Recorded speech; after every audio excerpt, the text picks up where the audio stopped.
ہے پانچویں امام محمد ہے جن کا نام، باقی لقب سے جانتے ہیں ان کو خاص و عام، ہے علم میرے پانچویں آقا کا بھی غلام، ان کو سلام کرتے ہیں جبریل صبح و شام۔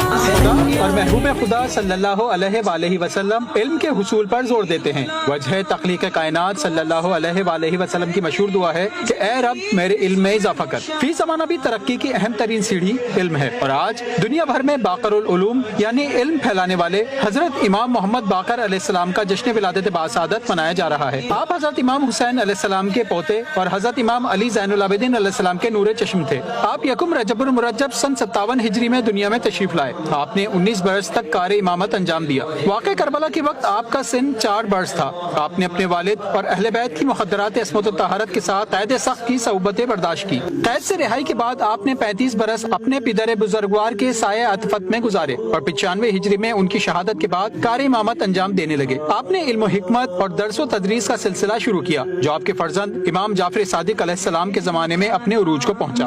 آپ فقہ، توحید، سنت نبوی، قرآن، اخلاق اور دیگر موضوعات پر تعلیم دیتے تھے۔ آپ کے دور امامت میں اخلاق، فقہ، کلام، تفسیر اور کئی دوسرے موضوعات پر تعلیمات نبوی صلی اللہ علیہ وآلہ وسلم کو اجاگر کرنے میں انتہائی اہم اقدامات کیے گئے۔ السلام علیک یا مولائی یا ابا جعفر یا محمد ابن علی ایها الباقر یا ابن رسول اللہ۔